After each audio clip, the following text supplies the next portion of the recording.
always hear about the best athletes studying themselves, watching game tape, and honing in on the details that would lead to a better performance. But what would happen if we approached life in this way?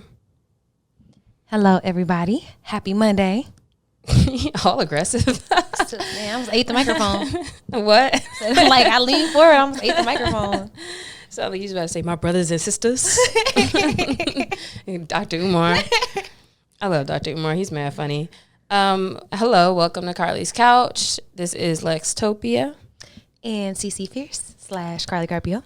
And we are excited for today's episode, for this week ahead of us. Definitely want to clear something up real quick as we get started, because my dad apparently sent our last podcast to everybody he know, and he kept calling me, telling me what everybody else was saying. Like, okay, Dad, thanks. Either thanks to me or what they were saying about him. But according to him, and from what I've been seeing from YouTube as well, everybody wants to know what he got for Father's Day. I guess we talked about that at the beginning. Everybody's like, well, everyone wants to know what this live creature was. I guess they think you got me a puppy or something. That's what my dad kept saying. And so I'm going to let y'all know that it was some flowers that I was wanting him to open, because, like, why would you let the box of flowers sit there for days and not open them? And that was the first thing that we had sent. So we sent him flowers for Father's Day, and also like a lawn chair, because Mom said he'd been outside more, like reading and chilling, and also a fire pit, which I think he just put together like weeks later. But to his credit, he did send us a picture, and it had like 5,000 pieces. And I was like, dang, I didn't know it was going to be that extra. But he did put it together. So he has this little outdoor setup, had his flowers and everything. So that's what it was. That was alive. It was just flowers. They thought it was a puppy. Yeah. That thing So my gonna dad die. kept saying, like, oh, people thought it was a puppy or something. They keep asking what you got me. Look, I'm not gonna lie. I was looking at the views for the YouTube, and he must have sent that to everybody he knew, because that thing is to the popping. full church group. I was like, please just stick to this one episode. Thanks. Thank you. Please don't be listening today. This is your sign to turn off. Yeah, go ahead and click that off. Run back Ambrose's episode. Right. If you want some inspiration, run it back. Run back the Father's Day. Oh, you can episode. also listen to Mr. and Mrs. Williams, Sanford and Anastasia's episode Yeah, too. this was good there too. You go. Yeah, something mature. But today, this is not crazy. Following up, make sure we don't fall off the deep end too wild. But today, I was thinking about. Well, I wasn't thinking about. I flipped to a random page in Mamba Mentality, and it was on the page where Kobe Bryant was guarding Michael Jordan, and he was talking about how he looked at the photo and how Michael Jordan was perfectly balanced from the waist up, and like how he had all the power basically in that circumstance, and how Kobe was leaning too forward, how either way that Michael had gone, he would have been out of luck. And so he talked about how he was watching the tape and looking at the photos, and like he never, well, I don't know if he never did it again, but like he was aware of that, and he made sure not to do that, to always make sure he focused on his balance. And so that made me think about how in life, athletes have very kind of strict training and things that they go through to better their skills and to develop their skills. But how could that translate into us with life, on a, air quote, normal life and day-to-day life? And, how can we use some of those skills to develop ourselves and get better? So that's where the idea for today came from. And it's so funny because I had no idea, but anytime we talk about great athletes and a good mindset, it's always Kobe. Mm-hmm. It's always Kobe. It's always Jordan. It's always, these greats, because of their dedication to their craft and just who they are as a person. Like, I really feel like the Mamba mentality was how Kobe lived life. It wasn't just on the court. It basically shaped his entire being. And I'm like a huge, huge Mamba fan. So. Yeah, so you said dedicated as one thing. What would you say are some of the other things that make a great athlete? Like, what does it come down to? To summarize, I would say heart, and that means just like putting your all into something and letting that lead the way. It's like you have to be willing to sacrifice to get towards whatever it is that you want. Like, I remember, perfect example, Kobe was saying when he first got back to the States from Italy that he sucked. Like, he was at this basketball camp and he was like big trash, and the people were hooping on him and he was embarrassed. And he was like, man, from that day on, I just started working. He was like, I knew that by the next time we came back to camp, like I was going to be the best person there. And so I feel like it's really that heart, that drive, that burning desire to achieve something and to be willing to structure your life and do whatever it takes mentally, physically, emotionally in order to get yourself there. I think that's great. And you also said what I would say, which is the practical part of the actual action. Because I think to have heart isn't necessarily enough. Like everybody can have heart and may not have the skills, or you may just not be that good. But I think that when I really thought about who I might consider great, like kind of in general, but then mostly to athletes, I would say action, because you have to do a lot of practice and you have to be willing to always be like studying yourself and studying the game and becoming a student of the game. So, but those things definitely go hand in hand, because there are some athletes now who people will talk about like, oh, they don't really have as much work ethic. Granted, they're still like maybe a pro player, but they may still be like a difference between them and the others. And even like you said with Kobe, throughout most of the documentaries or interviews you'll see of other people talking about him, they always mention that they feel like once they met him and saw his work ethic, they felt like they weren't doing anything or like they couldn't believe his work ethic. And they're also, in the same league. So that does say a lot about the action that he always took. And I love it. There's a quote, something to the lines of like hard work beats talent when talent doesn't work hard. Mm-hmm. It's like I've known a lot of, and I'm a huge athlete, like love playing sports, have coached sports, been a part of it my whole life, like love them. And I've known so many good athletes who just weren't willing to put in the work to be the best. And so they weren't, even though they were naturally blessed with more talent than 99% of the people on the field. Mm-hmm. Yeah. And then I think there's, a lot of folks who are good and then they may just never have the resources. This isn't an athlete quote, but I saw this somewhere. I want to say yesterday, maybe, probably like on Twitter, actually, now that I think about it, where the guy said something about, I'm not so enthralled by like Albert Einstein's brains, but the brains of some of the Black and brown people who like had never had like been seen or had a chance to show like that they were a genius or whatever. Hopefully that made sense. I know that's not exactly what it said, but essentially there's so many hidden gems also. And so I feel a lot of the times the stories that we hear about greats always have some kind of, maybe not necessarily like rags to riches story, but like some kind of story of perseverance and they went through it. And so, it's not a lot of people who just, out of nowhere, they're just amazing and great without having both the talent and the drive and the resources. What are some other things that can make somebody great in that way? Man, having great, and this is, I think falls under resources, but having great coaches and mentors and teachers who like pour into you, because being a great athlete is so much more than just being able to physically show up somewhere. It's someone who can help you build confidence, someone who can help you, solidify your work ethic and kind of understand like why you're struggling with things. So having like a great coach, a great mentor, like somebody you can look up to in a space is an invaluable resource. Mm-hmm. Also, I think having a competitive nature can be an edge up against others when you're like working to be great. Like you have to care about being better, even if it's not about the next person, about yourself. But you have to be competitive. You have to want to win. You have to want to see improvement in order to probably even like enjoy the game, I would think. You've been an athlete before, and you just kind of mentioned that. Is there any other things you can think of that kind of help an athlete develop like that greatness? Consistency. Like that's really it. Like you just have to keep showing up, and you have to be okay with getting embarrassed and losing and like just getting the crap beat out of you essentially at practice. Like when you're outside running in the heat, if that's what you're doing, or, basketball, whatever it is, like there's always going to be people around and you have to keep like pushing yourself. You can't really rest on your laurels just because you win a race or you win one game. It's like that consistency to just keep showing up, even when you are having a bad day or down. Because inevitably, like that's what separates, in my mind, the good athletes from like the great athletes is the mindset.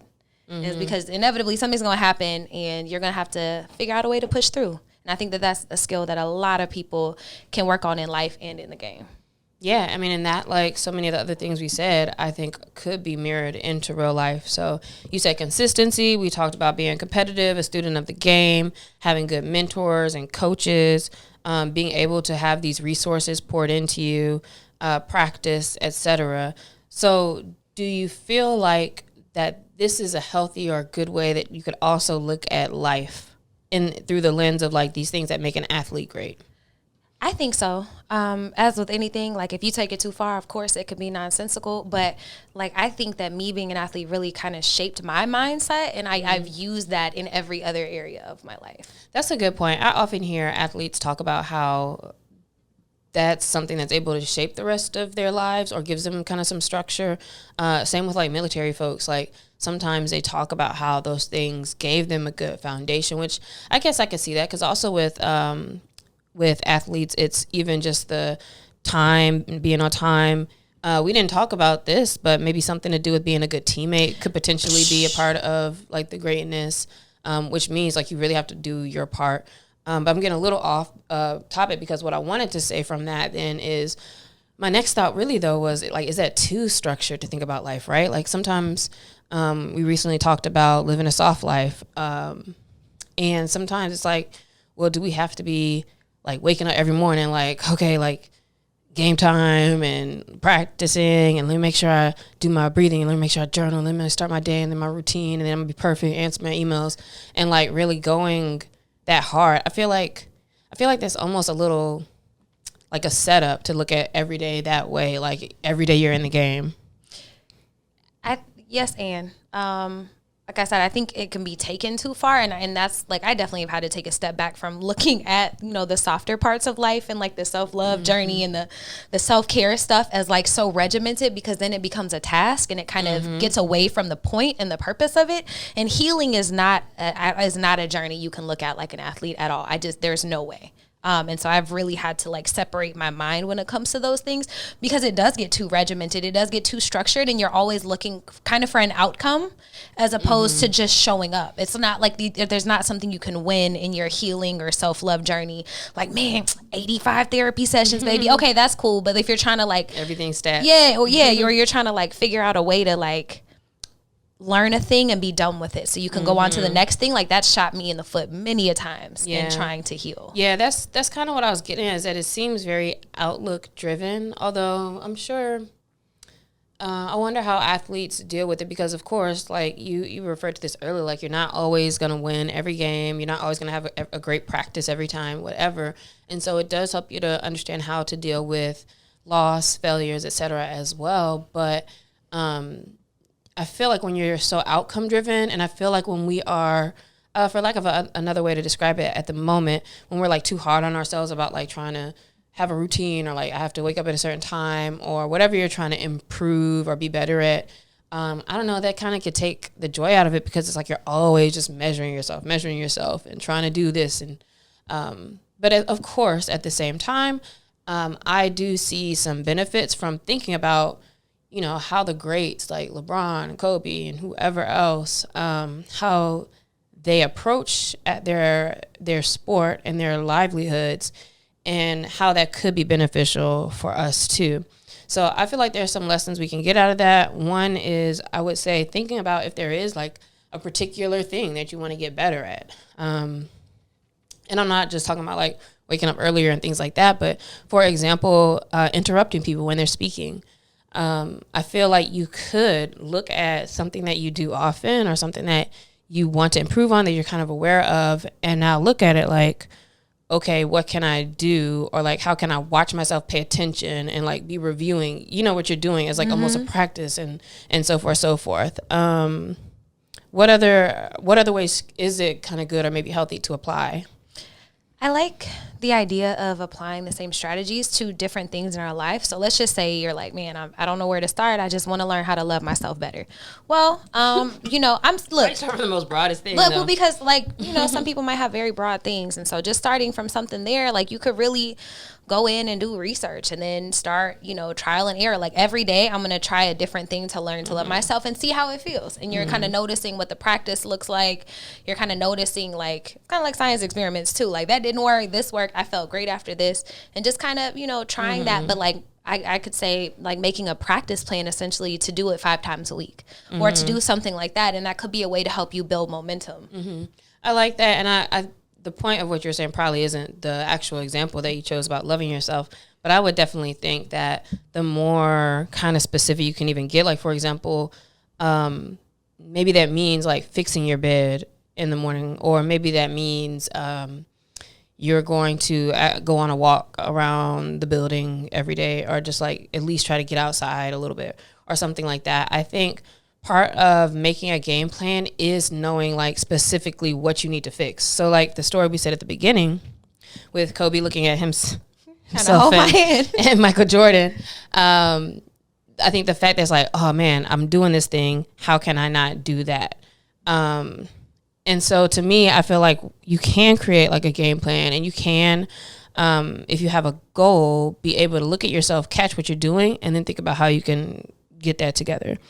So is there anything that you're specifically kind of working on, or want to get better at, that's maybe kind of more specific, that you don't have to talk about the thing as much as like, is there a thing where you feel like you could see how you could like really like, okay, let me watch the game tape and like, what is it that I do in this situation every time, and try to figure it out? Yeah, I have a physical example, and then like a more mental, emotional type example. So I really want to, like, and something I've been working towards is not being as hard on myself for being human. And what I mean is, like, whenever I fall back into my reactive my like less aware reactions to a situation, like somebody will say something and I automatically like come from a place of like non-responsive or non-aware reaction. Like I might snap back at somebody or say something like that, or, automatically assume that they did that to hurt my feelings and take something personal. So instead of beating myself up in those situations, so watching the game tape, I see this happen, practicing different types of self-soothing, different types of affirmations and things every time I notice that, and to see what kind of works to bring me back to the present moment to respond how I want to.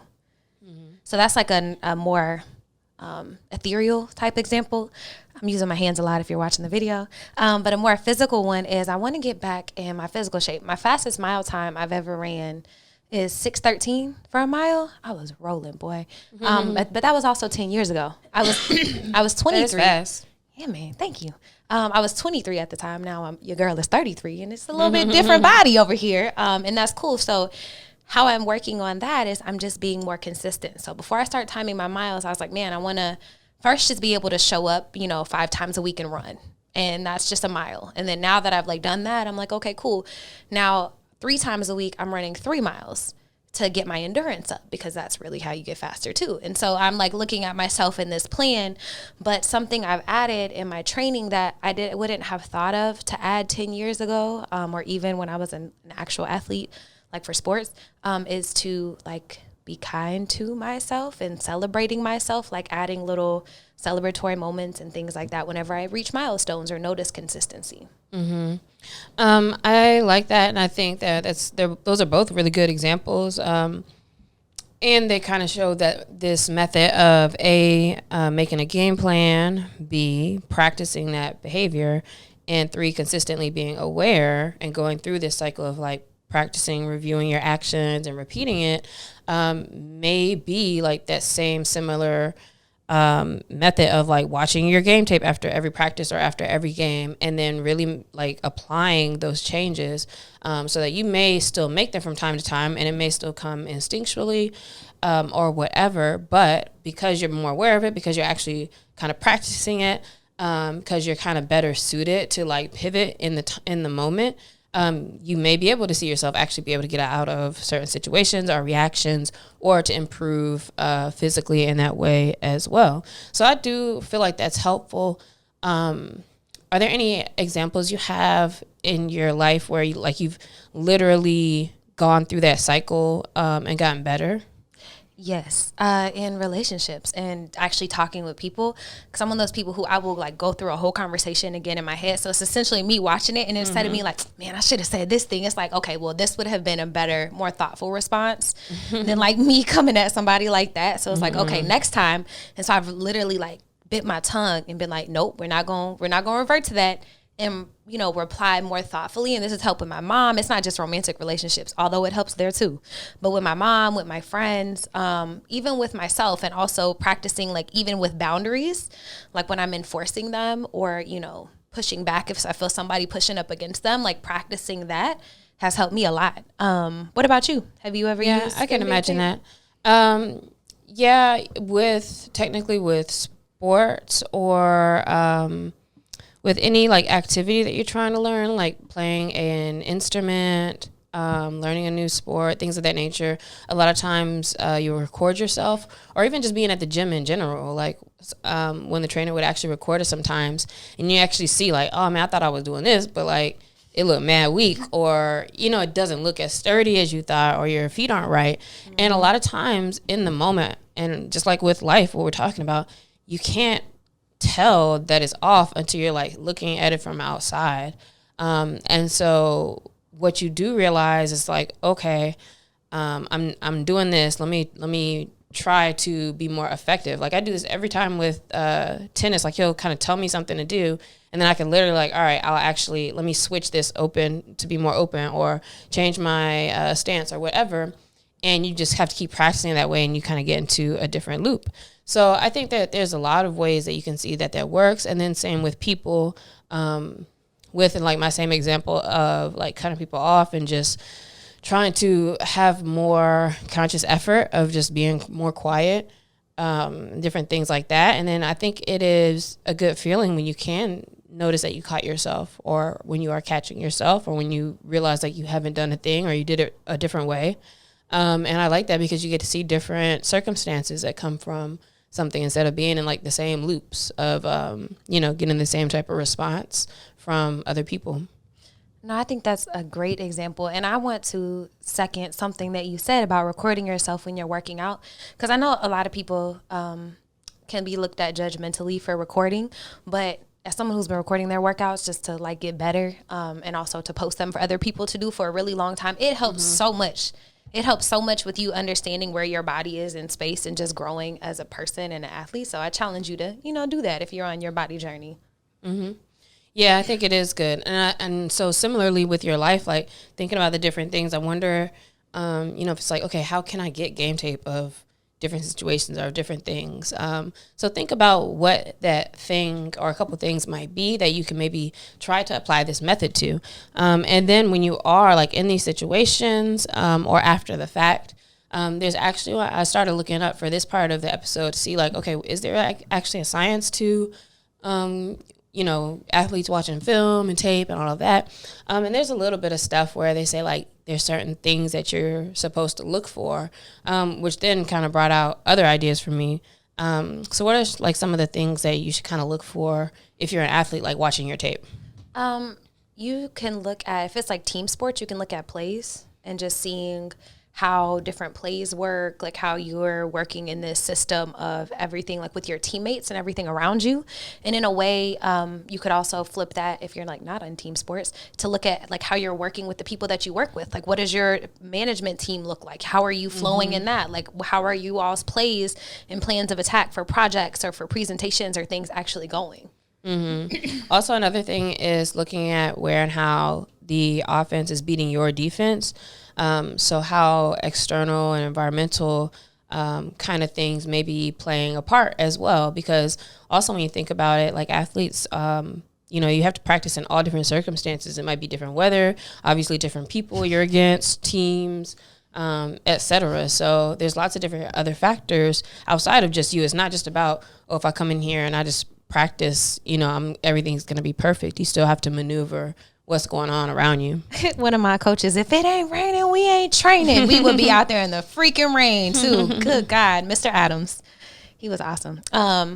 Another one when thinking about that is the connections between positions, like noticing, what it's like when the people, the line is blocking for the quarterback and he drops back into the pocket, what the wide receiver is doing, thinking about it with track, like, or when you're handing something off, like, how was that handoff? Was it smooth? Did you fumble it? Did they fumble it? Like, what could be improved between your everyday interactions? Mm-hmm.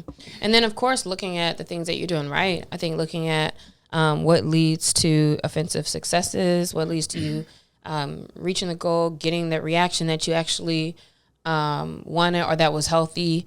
All of those things. So paying attention to like, maybe, if I'm not yelling and screaming, this will happen this way. But again, all of this, especially when it comes to people and relationships and stuff, may not necessarily be objective driven like that. But I think that it is important to pay attention to like what you are doing when you're getting the results that you like from the circumstances you're looking at. And I think a huge piece is being willing to be a student and being willing to like get stuff wrong and to be open to continuous improvement. Like life is just about, living your best life and being your best self and being open to what that looks like. So not taking things that go wrong as like personal indictments and internalizing them, but allowing them to kind of guide you as, feedback for a way to improve. Yeah, I think one of the biggest things out of this that I would want people to take away is like how important it is to really be a student of yourself. I know we're living in a world where everybody's telling us like who we are, who we should be, and all of those things. But you really need to be able to pay attention to your emotions, your strengths, and where you actually want to go, what makes you feel good and alive and joyful, all of those things. And how you interact or what actions you take that actually gives you more of those things. And so to really be a student of yourself is just about like, how can you enjoy life more? So maybe that's another way to kind of look at it outside of thinking of it as like, okay, practicing or going hard and routine, etc. But to really pay attention to, what allows for better relationships and a better life in general. And always looking at your biggest why, because I remember Kobe, going back to Kobe, as he was talking about the reason why he gets up to work out at 4 o'clock in the morning is so that he can have time for 3 workouts a day and also drop his daughters off at school and pick them up from school. So his big why was like, I want to be there for my family. What allows me, like what work ethic and how do I fit in all the things I need to do in order to be able to show up the way I want to? And that's what he did. Yeah, so make the space for those things, want you to enjoy life, want you to throw in the things that you need to do that's going to get you there, the skills, the practice, etc. And watch your game tape. Get some tape, watch it this week, and let us know how that may make sense to make a game plan for something you've been working on lately. Yeah, I'm interested to hear y'all's thoughts on this, especially, people who either have been athletes or haven't, and just a way this could help improve, because I do think there is something to, this structured approach to, living your best life. Mm-hmm. Hit us at Carlie's Couch on all the platforms and let us know. And then this week's question of the week, Alexia, if your name was on a product or a line of products, what would they be? Well, not the one that already exists. Actually, I'm not mad at that. So I already have frozen foods. Mm-hmm. I don't really like sweet potato fries, but that's the main thing I usually be seeing, so I don't like those. If my name was on a product, I think that it would probably be I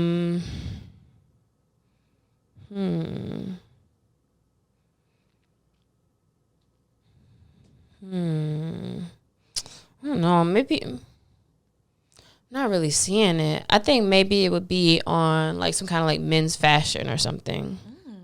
Like men's clothing line or something like that. I like that. I've definitely bought some shoes in the SKU Alexia before. They're green and furry. I have to show them to you later. But I like that. Men's fashion. I could see that being fitting, being sharp out here. I would say maybe cookware. I want to say lingerie, yeah, but my name's not very sexy like that. It doesn't just roll off the tongue. So I'll go with the cookware. Yeah. Carlie's crock pot.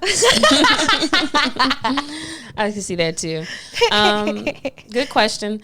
Thank you all again for listening this week. We hope you have an incredible week. Mm-hmm. See y'all next time. Bye.